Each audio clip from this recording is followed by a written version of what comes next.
everyone, welcome back to my class. This is Rumana Ali. I hope you all are doing well. The name of our chapter is Microbes in Human Welfare. Let us talk about the microbes in sewage treatment. So, sewage is nothing but the liquid waste that we get from the household activities or that we get from the different houses, offices or from other places. This liquid waste contains organic matter in it, and floating debris will also be present in the sewage, and also the different microorganisms and also the soil particles or small pebbles will also be found in this liquid waste, which is termed as sewage. Now, to treat this sewage, that means to make it less toxic or to reduce its toxicity, the sewage treatment can be done in the sewage treatment plants. And this sewage treatment can be done in two steps. The first one is primary sewage treatment and the second one is secondary sewage treatment. Let us see what we are going to do in primary and in the secondary sewage treatment. So first we'll discuss about the primary sewage treatment. In this type or in this step, we are going to take a tanker.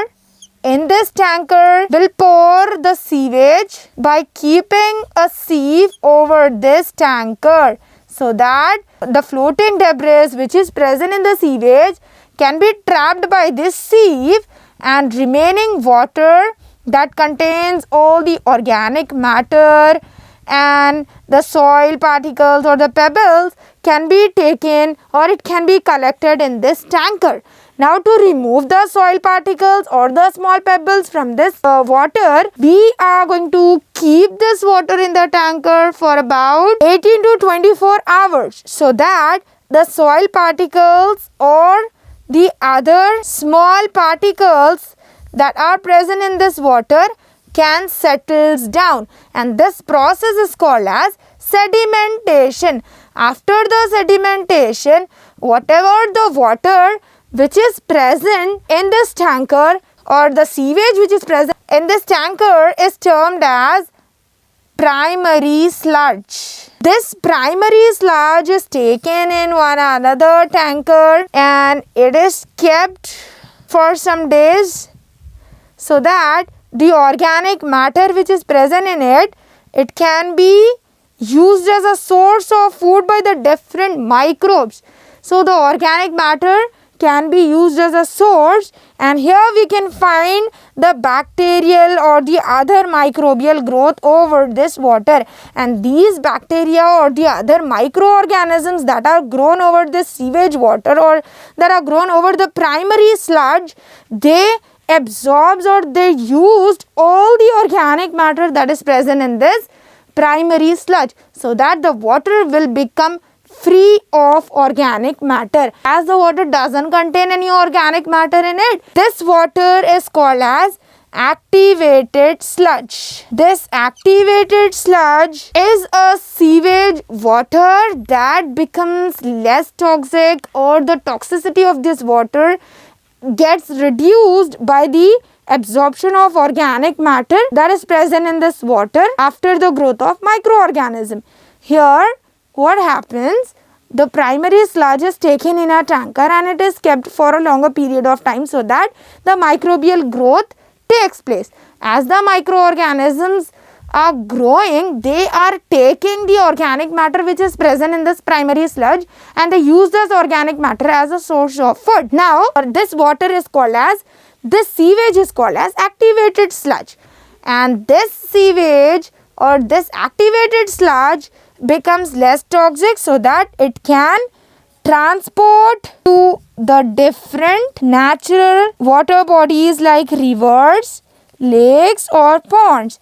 As it becomes less toxic, this water can run into the rivers, lakes or ponds. In this way, the sewage treatment takes place in two steps. That is, in the primary sewage treatment, we are making the sewage to go through this sieve so that the floating debris will be captured by this sieve, and the primary sludge can be taken after the process of sedimentation. Now in the secondary sewage treatment, This primary sludge is kept so that the bacterial or the microbial growth takes place. These microorganisms are present in flocks. Flocks means they form groups, and they use this organic matter as the source of their food. And this water, after the organic matter is removed from this sewage, it is called as activated sludge. That happens in the second step, that is in the secondary sewage treatment. After this, the sewage treatment has been completed and that sewage becomes less toxic. The toxicity of the sewage gets reduces, and this sewage can be transported or it can be run to the different rivers, lakes and ponds. In this way, the sewage treatment can be done in the sewage treatment plants with the help of microorganisms. This is the way how the microorganisms are helping in the treatment of sewage. They are helping in making the sewage less toxic or in reducing the toxicity of the sewage water. Let us talk about the microbes in production of biogas. Biogas is a very essential gas and it can be used in lighting and also for the purpose of cooking. This biogas can be produced by the bacteria called methanogens. So these are the bacteria that can grow anaerobically on some waste materials like cow dung. So cow dung is used in the production of biogas. Methanogens are the bacteria that can act on the material like cow dung or cow excreta, and this results in the release of a gas called methane, and along with the methane, carbon dioxide and hydrogen also gets released, and methane is a gas that helps in the purposes of cooking and lighting. And this methane is a gas which can also be termed as gobar gas, as it is excreting from the cow dung. When methanogens, which are anaerobic bacteria, when they act on cow dung, they releases a methane gas which can also be termed as gobar gas and which is used in the different purposes like lighting and cooking. This is how the microorganisms like methanogens helps in the production of biogas. Let us see how the biogas gets produces. So this is a concrete tank which shows 10 to 15 feet of depth, and in this biogas plant we can see a slurry and cow dung holder. A gas holder is also present and digester is present. One more container is present in which the sludge can be taken, and here outlet is present through which the biogas gets supplied. So this is a part where the dung is mixes with the water to become slurry. When the methanogen acts on the slurry, it releases some gases like methane, carbon dioxide and hydrogen that can be held in this tanker which is called as gas holder, and from this tanker sludge is separated and the gas is released out through the outlet which can be supplied to the different industries or to the different houses for the different purposes. And the sludge which is collected in this part, this sludge can be used as a manure in the different agricultural field. So this is how the biogas plant helps in the production of biogas, and here we are also getting the sludge which can be used as a manure in the different field. IARI, that stands for Indian Agricultural Research Institute. This is an institute that developed the technique of producing biogas. So this is how the microorganisms like methanogenic bacteria helps in the production of biogas. Let's move to the next topic, that is microbes as biocontrol agents. It is the method in which we are going to use some biological methods to control pests. Pests are the living organisms like insects or the small worms that can damage the crop. So to prevent the damage to the crop, we are going to apply some biological methods to control these pests. Let us see what are the different biological methods that we need to apply to control the pest and to prevent the damage to the different crops. So when we use the chemical fertilizers or the pesticides in the agricultural field, then it leads to pollution. That chemical fertilizers, when we spray, it seeps down into the ground, the soil gets polluted, the fertility of the soil will decreases, and even when the chemical seeps down into the ground, it pollutes the water.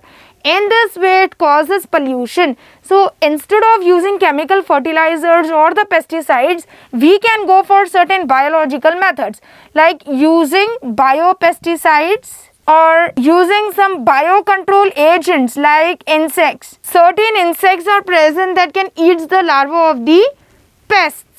So here we can take an example. Here we can take an example of ladybird.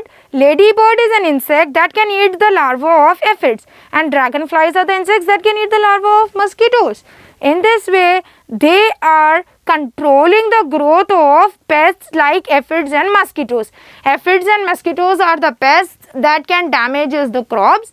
So when the larvae of the aphids and mosquitoes are eaten up by the other insects like ladybird and dragonflies, then it will not become matured and they cannot damage the crops. In this way, we can control the pests. The next thing is BT, which stands for Bacillus thuringiensis. This is a bacteria which produces a protein called cryprotein, and this Bacillus thuringiensis is available in the markets in the form of some spores. That spores are packed in some sachets. If we take or if we buy that sachets and spray that spores onto the fields or onto the vulnerable plants that can be affected by the different pests or that can be attracted by the different pests, and that plants can be prevented by the damage of the pests. Like if we spray the Bacillus thuringiensis spores on these vulnerable plants, and if a pest eat or try to damages the leaf of these plants or the other parts of these plants, then these spores of BT gets into the gut of the pests like caterpillar. If caterpillar comes to the plant and if it tries to damages the crop, and if it is going to eat the leaf of that plant, then whatever the spores of BT present or stuck on the leaf surface, it gets into the gut of the caterpillar.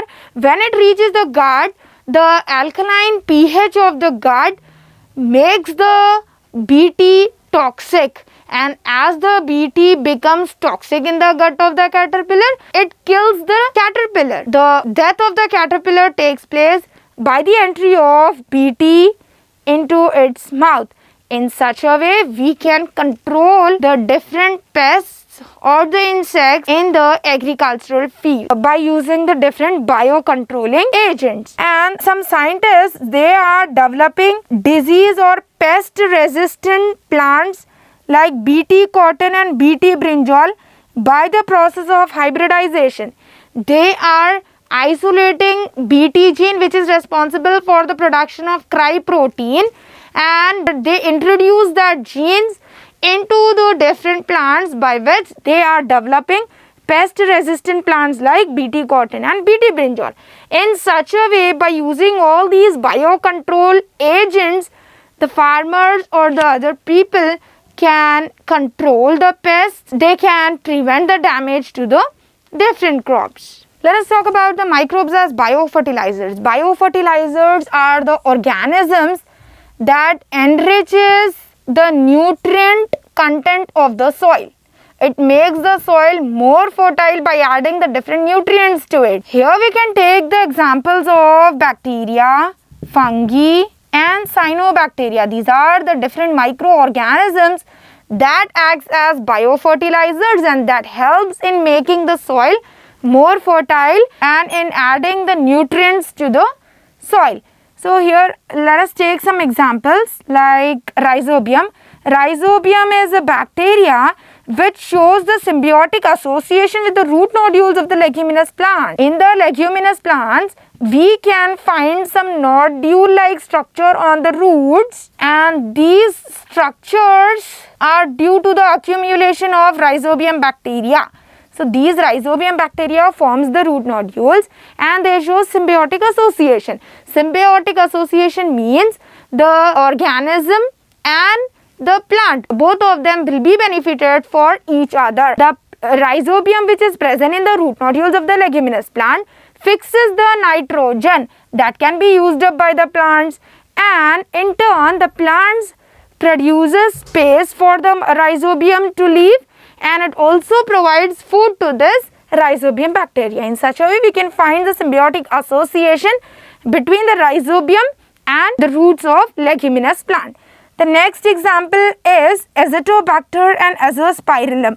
These are the microorganisms that can enrich the nutrient content of many different plants. The next one is Mycorrhizae. It is a fungi. It also shows symbiotic association with the roots of the different plants. So as I told you just before that, symbiotic association is nothing but the microorganism and the plant. Both of them will be getting benefits from each other.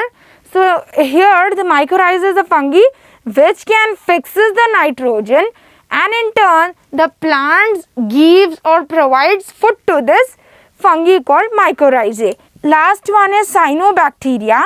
These are the microorganisms that are aerobic, that are called as autotrophic microbes, because they can prepare their own food.